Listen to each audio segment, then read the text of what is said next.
لا حول ولا قوة إلا بالله العلي العظيم.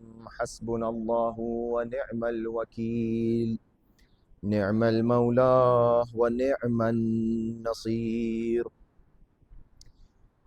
الحمد لله الذي هدانا لهذا وما كنا لنهتدي لولا أن هدانا الله. لقد جاءت رسل ربنا بالحق، والصلاة والسلام على النبي الأمي القرشي الهاشمي الأبطهي التهامي الخاتم لما سبق والفاتح لمن غلق، المعلن الحق بالحق، الذي سمي في السماء بأحمد وفي الأرضين بأبي القاسم مصطفى محمد.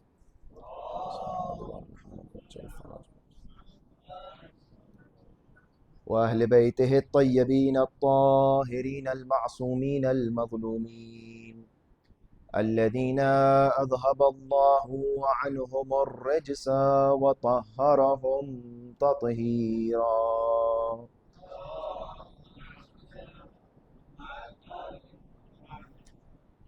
ثم اللعنة الدائمة على أعدائهم أجمعين، غاصبي حقوقهم منكري فضائلهم، من الآن إلى قيام يوم الدين.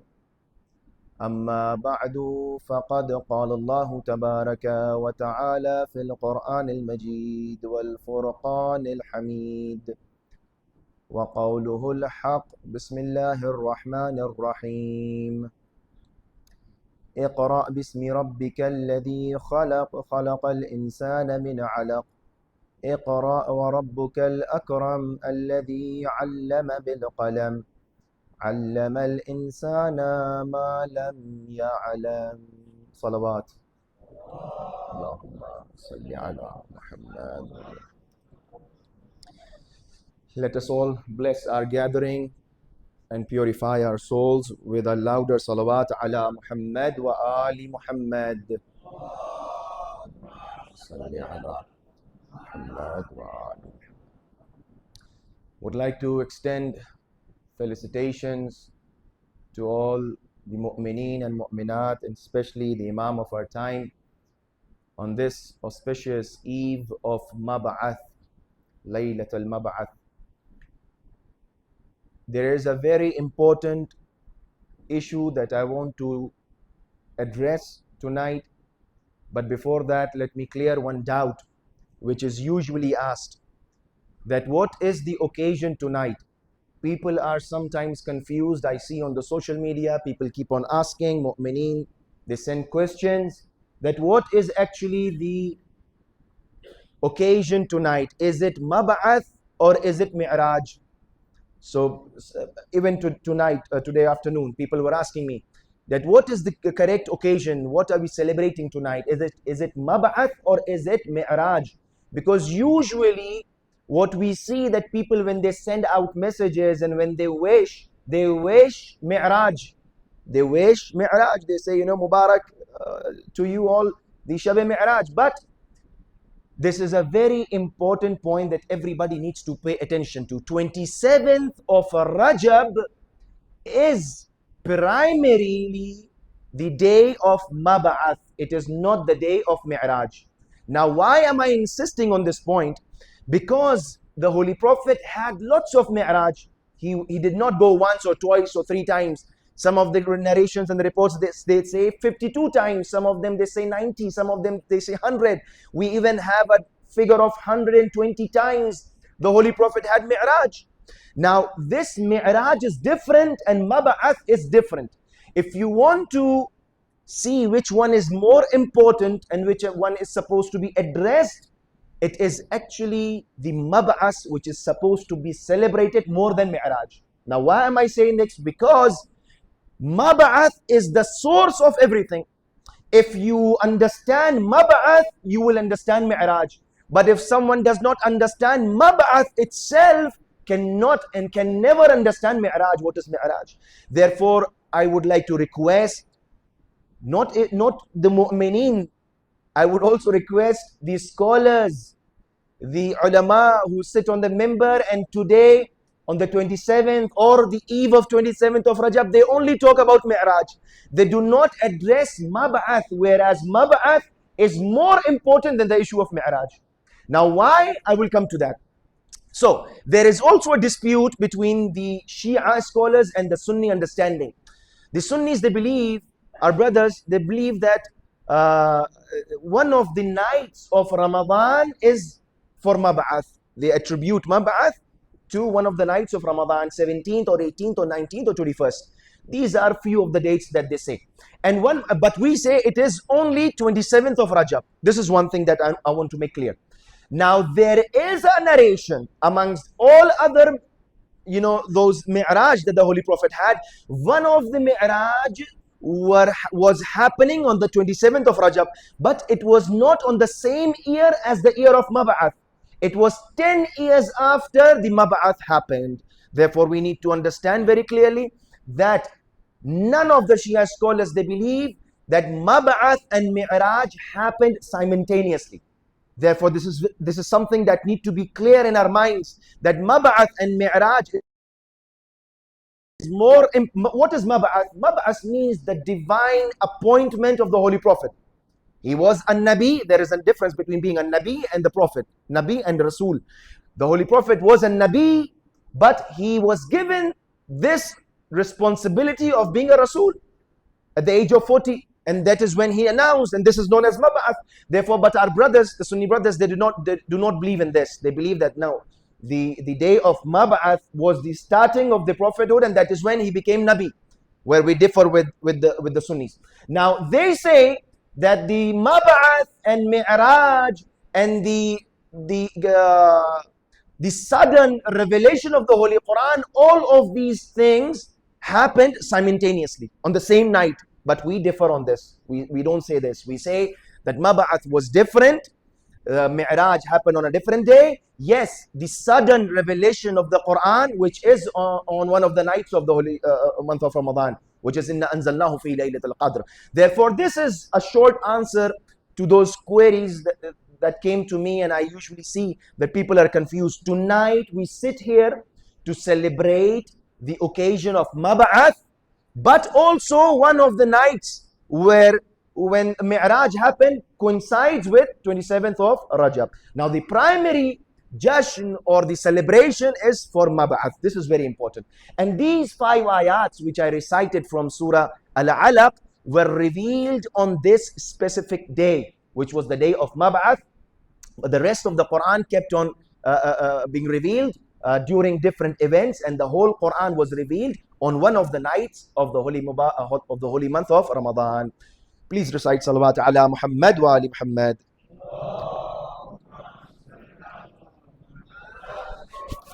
تو عزیزان محترم, یہ جو مسئلہ مبعث ہے یہ بڑا ضروری مسئلہ ہے, اور میں کیوں اس بات کے اوپر انسسٹ کر رہا ہوں, اصرار کر رہا ہوں, اس کی وجہ یہ ہے کہ جب تک مسئلہ مبعث سمجھ میں نہ آئے اس وقت تک باقی دین کے ایونٹس اور عیدیں سمجھ میں نہیں آئیں گی, کیونکہ یہ جو عید مبعث ہے اس عید کی وجہ سے باقی ساری عیدیں ہیں. اگر یہ عید نہیں ہے تو پھر کوئی بھی عید نہیں ہے. لہٰذا عید مبعث کی وجہ سے عید غدیر ہے, یہ بات ذہن میں رہے. اور جو بہت سے لوگ کہتے ہیں کہ ہم لوگ عید غدیر کو زیادہ بڑھا دیتے ہیں, امیر المومنین کو زیادہ بڑھا دیتے, نہیں, بلکہ ہم یہ کہتے ہیں کہ اگر کسی کی سمجھ میں مبعث نہیں آیا تو اس کی سمجھ میں عید غدیر بھی نہیں آ سکتی. اور یہ جو 5 آیتیں جس کا نزول ہو رہا ہے, جبرائیل امین لے کر آ رہے ہیں, اقرأ بسم ربک الذی خلق, یہ آفیشیل اناؤنسمنٹ ہے قرآن کا. اور جو ان آفیشیل اناؤنسمنٹ تھا وہ 13 رجب کو امیر المومنین کر چکے تھے, جب آپ نے کعبے سے نکلتے ہی سورہ مومنین کی آیتیں تلاوت فرمائی تھی. لہٰذا یہ آفیشیل اب اناؤنسمنٹ ہو رہا ہے قرآن مجید کا کہ اقرأ بسم ربک الذی خلق. اب وہ حساس بات کہ جو مجھے آپ کے سامنے پیش کرنا ہے, اور وہ لمحہ فکریہ جو مجھے آپ کی خدمت میں دینا ہے, وہ یہ ہے کہ ہم کو خاص توجہ کرنا ہے مبعث کے اوپر. کیوں؟ کیونکہ اس عید کی وجہ سے باقی ساری عیدیں ہیں. اگر عید مبعث سمجھ میں آ گئی تو عید غدیر سمجھ میں آئے گی, اور اگر عید مبعث ہی نہ سمجھ میں آئی تو عید غدیر سمجھ میں نہیں آ سکتی. کیوں مولانا کہاں سے کہہ رہے ہیں آپ؟ سنیے گا, یہ پورا سفر ہے, یہ عقیدے کا پورا سفر ہے کہ جو مبعث سے شروع ہوتا ہے غدیر تک آتا ہے. اور جب تک یہ جو ہم غدیر میں دیکھتے ہیں نا اختلافات ہو رہے ہیں, لوگوں کو مولا کا معنی سمجھ میں نہیں آ رہا ہے, وہ کیوں؟ کیونکہ مبعث نہیں سمجھ میں آیا. جب تک عید مبعث نہیں سمجھ میں آئے گی اس وقت تک عید غدیر سمجھ میں نہیں آئے گی. جب تک ہم یہ نہ بتائیں کہ مبعث میں کیا ہوا اس وقت تک لفظ مولا جو غدیر میں استعمال ہوا وہ سمجھ میں نہیں آئے گا. لہٰذا اس پہ خاص توجہ رکھیں.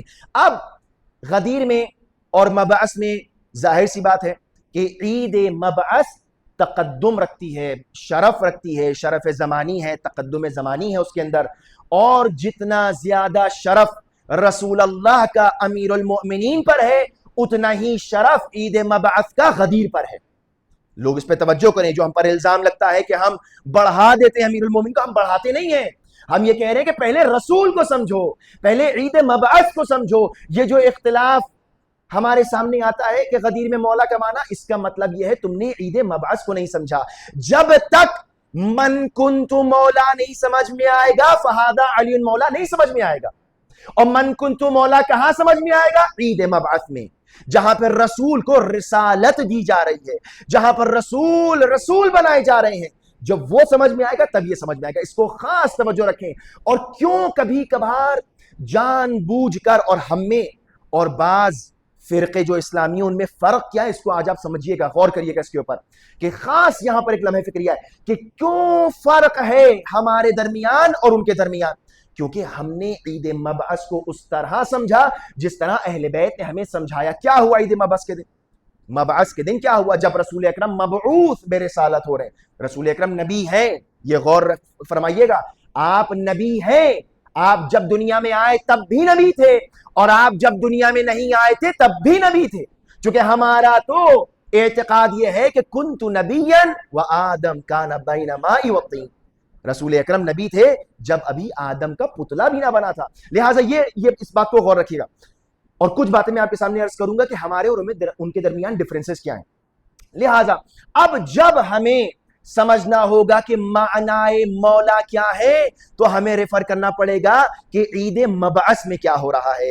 عید مبعث میں جب جبرائیل امین آ کر فرما رہے اقرأ بسم ربک الذی خلق, اے میرے حبیب قراءت فرمائیے, بیان کریے, یہ سورہ پڑھیے, یہ آیات پڑھیے.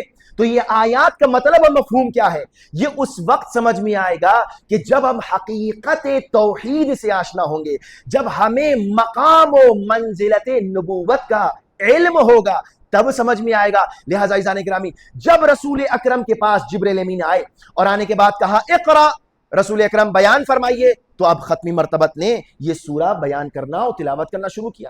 اب اسی دوران رسول اکرم کے ذہن میں ایک خیال آیا.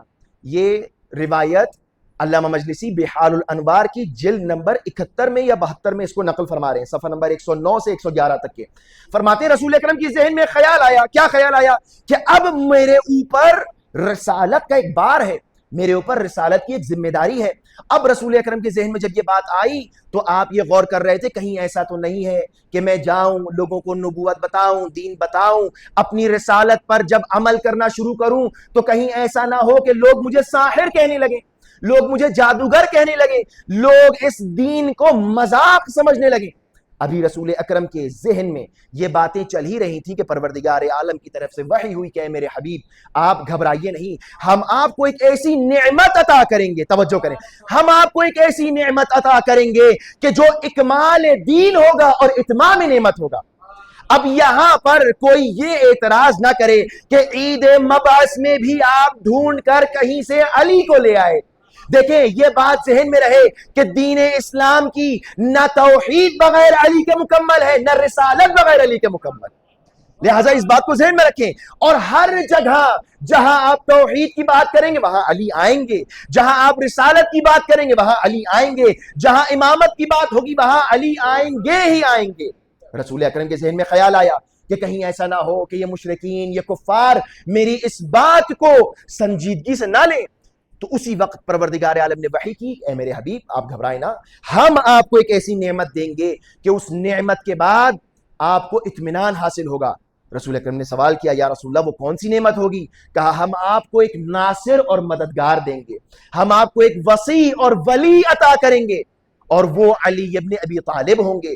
رسول اکرم نے سوچا کہ کون علی ابن ابی طالب؟ آپ کے ذہن میں خیال آ رہا تھا کون علی ابن ابی طالب؟ پھر دوبارہ وحی ہوئی کہ میرے حبیب وہ علی جو آپ کے بھائی ہیں اور جو آپ کے برابر کھڑے ہیں۔ یہ ہے تصور مبعث تشیع کا، کہ جہاں امیر المومنین فرماتے ہیں کہ سمعت رنت الشیطان، کہ میں شیطان کی چیخ سن رہا تھا، اور میں نے رسول اکرم سے پوچھا یا رسول اللہ یہ چیخ کیسی؟ تو رسول اکرم نے فرمایا کہ یا علی یہ شیطان کی مایوسی کی علامت ہے، یہ شیطان کی مایوسی کا اقرار ہے۔ اور رسول اکرم نے فرمایا یا علی انک تسمع ما اسمع وترى ما ارى، اے علی جو میں دیکھتا ہوں وہ آپ دیکھتے ہیں، جو میں سنتا ہوں وہ آپ سنتے ہیں۔ یہ ہے کمال بعثت روایات تشیع میں۔ اب روایات سنی جو بخاری مختلف صحیح کتابیں بازار میں ہیں، کتابیں صحیح ہیں روایات غلط ہیں۔ مزے کی بات یہ ہے کیا کہا جاتا ہے؟ کہا جاتا ہے کہ جس وقت یہ آیتیں نازل ہو رہی تھیں تو اس وقت جبرائیل امین آئے، اور آنے کے بعد رسول اللہ کو اتنی کس کے گلے لگایا کہ رسول اکرم کو تکلیف محسوس ہوئی۔ اور جب رسول اکرم نے پوچھا یہ کیا ہے تو کہا کہ آپ کی اخلاقی تربیت کی جا رہی ہے۔ یہ ہے مزاج دونوں رسولوں کے درمیان۔ یہ جو میں آپ کو بار بار کہتا ہوں نا کہ کمپیریزن کریے، ذرا فکر کریے، آپ مختلف کیوں ہیں باقی مسلمانوں سے؟ آپ مختلف صرف امامت کے مسئلے میں نہیں ہیں، آپ کا عقیدہ مختلف ہے رسالت کے مسئلے میں بھی، آپ کا عقیدہ مختلف ہے توحید کے مسئلے میں بھی۔ یہ غلط تفکر ہے کہ صرف ہم امامت کے مسئلے میں اختلاف نہیں، رسالت کے مسئلے میں اختلاف ہے۔ جو نبی صحیح میں بیان ہو رہا ہے وہ الگ نبی ہے، اور جو نبی نہج البلاغہ میں ہے وہ الگ نبی ہے۔ تصور کریں اس بات کو جو میں عرض کر رہا ہوں۔ اب یہ جب آیتیں نازل ہو رہی ہیں، رسول اکرم نے آیتوں کو پڑھنا شروع کیا۔ بعض روایات میں ملتا ہے، صحیح بخاری کی روایت ہے کہ جبرائیل امین آئے، اور آنے کے بعد رسول اکرم کے سینے پہ سوار ہوئے، اور رسول اکرم کے سینے کو چاک کیا، آپ کا قلب مبارک ہاتھ میں اٹھایا، اور اس میں سے ایک سیاہ دھبا نکالا۔ اور جب رسول اکرم نے پوچھا، دیکھ رہے رسول یہ ظاہراً جو ہے وہ دنیا کی پہلی اوپن ہارٹ سرجری تھی کہ جو ہو رہی تھی، اور رسول اکرم نے پوچھا کہ یہ کیا ہے؟ تو کہا کہ یہ یا رسول اللہ آپ کے دل میں جو شرک تھا وہ میں نے نکالا ہے۔ یعنی یہ بات اگر جبرائیل خود سن لے تو کتنا ناراض ہو، رسول کی بات اور علی کی بات چھوڑیے۔ تو اب رسول اکرم کو یہ کہا جا رہا ہے، رسول اکرم سے جب اللہ نے کہا کہ اے میرے حبیب ہم آپ کو علی جیسا وسیع دیں گے، اور یہ علی وہ علی صرف نہیں ہے کہ جن کو آپ ایک چھوٹا سا بچہ دیکھ رہے ہیں، یہ علی وہ ہے کہ جو روز قیامت جب میں آپ کو پرچم لواء الحمد دوں گا تو آپ اپنا لواء الحمد علی کو دیں گے، اور اس پرچم کے تحت تمام انبیاء، شہداء، صالحین، صدیقین سب اس پرچم کے تحت آئیں گے، اور جب علی جنت میں جائیں گے تو ان کے بعد تمام انبیاء جنت جائیں گے۔ یہ ہے مقام علی ابن ابی طالب۔ پھر جب یہ تمام باتیں سن لیں تو رسول اکرم نے فرمایا کہ آج یہ باتیں میں نے سنی ہیں، اب ان باتوں کو سننے کے بعد میرے دل کو سکون ملا اور میرے دل کو شرح صدر عطا ہوا۔ رسول اکرم فرما رہے ہیں کب؟ جب آپ کو یہ پتا چلا کہ علی جیسا وسیع مجھے عطا ہو رہا ہے اور وہ مجھے شرح صدر عطا کرے گا۔ اور جب آپ نے یہ تمام باتیں کر دیں تو پروردگار عالم کی بارگاہ میں رسول اکرم نے فرمایا فَذَلِكَ حِينَ شَرَحَ اللَّهُ صَدْرِي، اے اللہ یقیناً اب اس کام سے اور اس بات سے میرے دل کو اور میرے سینے میں سکون محسوس ہو رہا ہے۔ یعنی کیا؟ یعنی مجھے اب وزیر مل گیا، مجھے اب وسیع مل گیا۔ اب رسول اکرم کو جب وزیر و وسیع مل گیا تو یہ دونوں میں مقایسہ کر رہا ہوں، سنی روایات کا مبعث اور شیعہ روایات کا مبعث۔ اب جب رسول اکرم، اب صحیح بخاری کی طرف آئیے، جب رسول اکرم جناب خدیجہ کے گھر گئے تو جانے کے بعد جناب خدیجہ سے کہا اے خدیجہ مجھے بڑی الجھن اور گھبراہٹ محسوس ہو رہی ہے۔ میں اس لیے یہ باتیں آپ سے عرض کر رہا ہوں، خود اپنے شیعوں کے لیے، اور جب آپ مخالفین سے مواجہ ہوں تو سمجھیں آج کی مخصوص تاریخ مبعث کے لیے ہے۔ میں عرض کر چکا ہوں اس کے اندر آج کی تاریخ اور کل کا دن معراج کی گفتگو کا دن نہیں ہے۔ مبعث کی گفتگو کا دن ہے، اور اگر مبعث کلیئر نہیں ہے تو معراج اور غدیر کچھ سمجھ میں نہیں آئے گی. لہٰذا پہلے مبعث کو سمجھیے. آپ کا اختلاف دوسروں سے کیا ہے مبعث میں، اس کو سمجھیے کہ جب رسول اکرم گئے ہیں جناب خدیجہ کے گھر اور جانے کے بعد کہا کہ خدیجہ مجھے گھبراہٹ ہو رہی ہے، مجھے ڈر محسوس ہو رہا ہے، مجھے سمجھ میں نہیں آ رہا ہے، مجھے کچھ چیزیں نظر آ رہی ہیں. تو اب جناب خدیجہ پہ تہمت یہ ہے کہ جناب خدیجہ نے رسول اکرم سے کہا یا رسول اللہ یہ جو آپ دیکھ رہے ہیں یہ ملک ہے، شیطان نہیں ہے. باقاعدہ روایات میں ہے کہ جناب خدیجہ نے بتایا رسول اللہ کو. یہ کیسے رسول ہیں آپ تصور کریں، یہ کیسے رسول ہیں کہ جن کو خدیجہ بتا رہی ہیں. اور عائشہ بی بی عائشہ نقل کرتی ہیں، کیا نقل کرتی ہیں کہ پہلی جو آیات نازل ہوئی ہیں کہ جب رسول اکرم کو پتا چلا وہ رسول ہیں تو وہ خواب میں پتا چلا. یعنی جس مذہب نے دین کو خواب سے شروع کیا جائے وہ کتنا متزلزل ہوگا. جب اٹھ گئے تو بیدار ہو گئے تو پورا دین مٹ گیا. یہ ہے تصور ہمارا. اب جناب خدیجہ نے رسول اکرم کا ہاتھ پکڑا. آپ کے دل میں کپ کپی تھی، آپ کے بدن میں کپ کپی تھی. آپ ورقہ بن نوفل کے پاس لے کر گئیں، اور ورقہ بن نوفل بڑے بزرگ اور جناب خدیجہ کے ایک عزیز، اور ان کو عبری زبان پر مختلف صحف پر جو ہے وہ عبور حاصل تھا. انہوں نے پوچھا یا رسول اللہ محمد یہ بتائیے کہ آپ کو کیا محسوس ہو رہا ہے. جیسے کہ ایک ڈاکٹر جو ہے وہ پوچھتا ہے مریض سے، نعوذ باللہ، بالکل یہی منظر بعض صحیح کتابوں میں بیان کیا گیا کہ آپ کو کیا محسوس ہو رہا ہے. کہا مجھے کچھ نظر آتا ہے، کبھی کچھ نظر نہیں آتا، آوازیں سنائی دیتی ہیں. تو نوفل کے جو اندھے تھے انہوں نے رسول کو راستہ دکھایا اور کہا کہ یا رسول اللہ آپ پریشان نہ ہو، یہ جو آپ کو چیزیں نظر آ رہی ہیں در حقیقت آپ جو ہیں you are the chosen one, آپ جو ہیں وہ آپ کے اوپر وحی نازل ہو رہی ہے. اب جب رسول اکرم کو پتا چلا کہ مجھ پر وحی نازل ہو رہی ہے اور میں نبی ہوں، تو تاریخ کہتی ہے ان کی کتابوں میں فرجع الی بیتہ فہو موقن، یعنی ورقہ بن نوفل جیسے مسیحی نے رسول اکرم کو یقین دلایا کہ آپ نبی ہیں. اللہ اکبر. ورقہ بن نوفل سے جب بات ہوئی تو نبی کو یہ اطمینان ہوا کہ میں نبی ہوں. علی برابر میں کھڑے ہیں، علی کہہ رہے ہیں یقین نہیں آ رہا ہے. یہ کیوں بات کی جا رہی ہے؟ تاکہ یہ بات چھپائی جائے کہ نبی کے ساتھ علی موجود تھے. میں کیوں بار بار علی ابن ابی طالب کا ذکر کر رہا ہوں؟ عزیزان محترم توجہ کریں ان باتوں کے اوپر. آج کل مبعث کا جو دن ہوگا ان کے اعمال میں ایک خاص عمل یہ ہے کہ آپ امیر المؤمنین کی زیارت روز مبعث پڑھیں. روز مبعث ہے، رسول اکرم کا دن ہے. علی یہاں کیا کر رہے ہیں؟ توجہ کریں. علی یہاں کیا کر رہے ہیں؟ ہر جگہ میں نے کہا نا علی نظر آئیں گے آپ کو. جب تک علی کا ذکر نہیں ہوگا مبعث کمپلیٹ نہیں ہے. آپ کو روز مبعث بھی علی ابن ابی طالب کی زیارت پڑھنا ہے تاکہ سمجھ میں آئے کہ مبعث مکمل علی سے ہوتا ہے. لہٰذا یہ روایات ہمارے درمیان جو موجود ہے، اب علی ابن ابی طالب کیا کون سا رسول تصور کریں. یہ رسول کی شان میں گستاخی ہے. رسول اکرم کے پاس ورقہ بن نوفل نے کہا کہ آپ جو ہے وہ نبی ہیں. رسول اکرم خوش ہو گئے، مجھے یقین ہو گیا کہ میں نبی ہوں. رسول اکرم گھر گئے. اب کئی دن تک جبرائیل امین نہیں آئے، وحی نازل نہیں ہوئی. بعض روایات کہتی ہیں خود ان صحیح بخاری میں کہ حتی حزنا شدیدا، رسول اکرم بہت شدید محزون ہوئے. اتنا محزون ہوئے کہ نعوذ باللہ ختمی مرتبہ ڈپریشن میں چلے گئے. اور جب ڈپریشن میں چلے گئے تو آپ نے سوچا کہ میں پہاڑ پر جا کر اپنے آپ کو پہاڑ سے گرا دوں. یعنی نعوذ باللہ رسول اکرم چاہ رہے تھے میں خودکشی کر لوں کیونکہ اب جبرائیل نہیں آ رہے ہیں، مجھ سے کوئی خطا ہو گئی، مجھ سے کوئی گستاخی ہو گئی، مجھ سے کوئی گناہ ہو گیا کہ اب جبرائیل نہیں آ رہے ہیں. تو یہ جو تصور رسول کا دیا جا رہا ہے وہ بالکل الگ ہے. یہ جو تصور جناب خدیجہ کا دیا جا رہا ہے یہ بالکل الگ ہے اس سے کہ جو ہماری روایات میں ہے. ہم اسی لیے تو کہتے ہیں ذرا سا آ کر ہم سے توحید سیکھو، ہم سے نبوت سمجھو.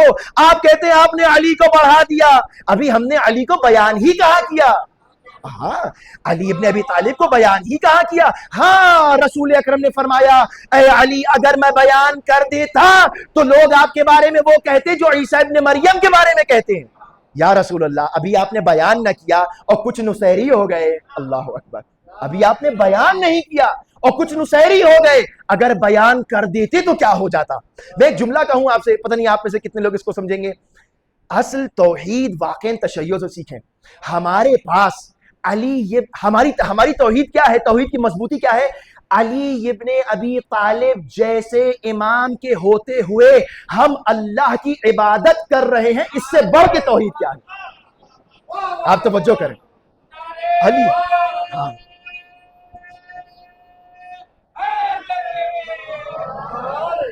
علی کے ہوتے ہوئے اللہ کو ہم مان رہے ہیں، کیوں؟ چونکہ علی نے سجدے کر کے بتایا. لہٰذا جہاں پر بھی گفتگو ہوگی دین کے کسی بھی پہلو کی، وہاں پر علی ابن ابی طالب آئیں گے. ہمارا تصور کیا ہے؟ جب رسول اکرم گئے ہیں جناب خدیجہ کے پاس تو جناب خدیجہ سے کہا، جناب خدیجہ نے چہرے مبارک کے اوپر نور دیکھا، اور جب نور نبوت کو دیکھا تو جناب خدیجہ نے کہا کہ السلام علیکم یا رسول اللہ. اب جب آپ غار حرا سے آ رہے تھے تو ہماری روایات میں یہ ملتا ہے کہ شجر، حجر، ہر شے جھک جھک کر رسول کو سلام کر رہی تھی. السلام علیکہ یا حبیب اللہ، السلام علیکہ یا رسول اللہ، السلام علیکہ نبی اللہ. اب جب آپ جناب خدیجہ کے سامنے آئے، جو حجر اور شجر نبوت کے نور کو پہچان لے، کیا خدیجہ نہ سمجھیں گی؟ جناب خدیجہ نے کہا السلام علیکہ یا رسول اللہ، یا رسول خدا آپ پر سلام ہو. اور ہم تو، جناب رسول اکرم نے پوچھا کہ آپ کو کیسے پتا چلا؟ کہا ہم تو کب سے منتظر تھے کہ وہ وقت آئے اور ہم آپ کی رسالت کی گواہی دیں. ہمارا تصور جناب خدیجہ یہ ہے. تو رسول اکرم مسکرائے اور مسکرانے کے بعد کہا اے خدیجہ، جب تم نے میری رسالت کا اقرار کر ہی لیا ہے تو اب میں تم کو ایک بشارت دیتا ہوں، تمہاری ایک بیٹی ہوگی اور اس بیٹی کی شادی اس علی سے ہوگی. لیکن جب میں علی کی ولایت کا اعلان غدیر میں کروں گا تو آپ نہ ہوں گی، لیکن میں یہ نہیں چاہتا کہ آپ علی کی ولایت کے اقرار سے محروم رہ جائیں. لہٰذا میری اقرار اور شہادت اور گواہی نبوت کے بعد علی کی ولایت کا اعلان کیجئے. خدیجہ کون ہے ہماری نظر میں؟ آپ نے فوراً فرمایا اشہدو ان لا الہ الا اللہ واشہدو انک رسول اللہ واشہدو ان ھذا علی ولی اللہ. یہ ہے جناب خدیجہ. وہ نہیں کہ جو بعض سنی کتابوں میں جناب خدیجہ کا تصور ہے، یہ اس لیے بیان کیا جا رہا ہے ورقہ بن نوفل و فلاں فلاں تاکہ علی کا تصور چھپایا جا سکے. امیر المؤمنین کہہ رہے ہیں کہ میں اس وقت رسول کے ساتھ تھا کہ جب وحی نازل ہو رہی تھی اور میں وحی نبوت و رسالت کی خوشبو محسوس کر رہا تھا. یہ کون علی ابن ابی طالب ہے؟ یہ وہ ہے کہ جو ناصر اور مددگار رسول اکرم ہے، کہ جنہوں نے ہر قدم پر رسول کی مدد کی ہے. اور میں عرض کر رہا ہوں پھر سے ایک مرتبہ کہ آج کی جو شب ہے اور یہ جو 27 رجب کا دن ہے، یہ مخصوص مبعث کے لیے ہے تاکہ اچھا آپ معراج جو ہے مختلف مقامات پر مختلف موقعوں پر ڈسکس کر سکتے ہیں. رمضان میں جو واقعاً معراج کی شب ہے، 17 رمضان ہے، آپ جو ہے وہ اس میں معراج کے اوپر گفتگو کریں، فضائل اہل بیت بیان کریں. لیکن جو آج کا دن ہے یہ مخصوص مبعث کا ہے. لہٰذا اگر آج مبعث بیان نہ ہوا تو پھر کوئی اور تاریخ آپ کو نہیں ملے گی، لیکن معراج ہر جگہ بیان ہو سکتی ہے. میں کیوں انسسٹ کر رہا ہوں مبعث بیان ہو؟ تاکہ پتا چلے کہ ہمارے مبعث میں اور ان کے مبعث میں کتنا فرق ہے. جب آپ کو یہ پتا چل جائے گا کہ مبعث میں کیا فرق ہے تو غدیر میں آنے کے بعد مسئلہ آسان ہو جائے گا. جب ہم ان خصوصیات رسول اللہ کو بیان کریں گے کہ جو رسول اکرم نے اپنے بارے میں بیان کی، تب سمجھ میں آئے گا رسول کس معنی میں مولا ہیں. تب آپ کو سمجھ میں آئے گا من کنتو مولا کا مطلب کیا ہے. یہ جو فہذا علی مولا میں غلطی ہوتی ہے اس لیے ہوتی ہے کہ من کنتو مولا کا معنی ہی نہیں پتا. من کنتو مولا کا معنی کہاں پتا ہوگا؟ مبعث میں پتا چلے گا. جب مبعث کلیئر ہوگا تو غدیر کلیئر ہوگی. اس لیے عزیزان محترم اس کو نہ چھپائیں، اس کو یقیناً بیان کریں. جتنی اہم غدیر ہے، اگر مبعث نہ ہو تو غدیر وجود میں نہ آئے. اگر عید مبعث نہ ہو تو غدیر وجود میں نہ آئے. اگر مبعث ہے تو غدیر ہے، اگر مبعث سمجھ میں آ رہا ہے تو غدیر سمجھ میں آ رہی ہے. لہٰذا تقدم رکھتا ہے مبعث غدیر کے اوپر اور اس بات کو بیان ہونا چاہیے. پروردگار عالم ہم سب کے دلوں کو معرفت اور محبت اہل بیت سے منور فرمائے. پروردگارہ آج کی اس عظیم اور بابرکت شب میں تمام مؤمنین اور مؤمنات کی دلی حاجات کو قبول فرمائے. پروردگار عالم تیری بارگاہ میں دعا ہے کہ اس محفل میں حاضرین مؤمنین اور مؤمنات جو مریض ہیں ان سب کے امراض کو دور فرما. پروردگارہ جو مشتاقان حج و زیارات ان کو حج و زیارات نصیب فرما. پروردگارہ ہمارے درمیان جو پریشان حال ہیں ان کی پریشانیوں کو دور فرما. پروردگارہ جہاں کہیں بھی امیر المؤمنین کے چاہنے والے بستے ہیں ان سب کی جان مال عزت و آبرو کی حفاظت فرما، پروردگارہ تعجیل فرما ظہور سرکار امام زمانہ میں۔ ربنا تقبل منا انك انت السميع العليم، وآخر دعوانا الحمد لله رب العالمين۔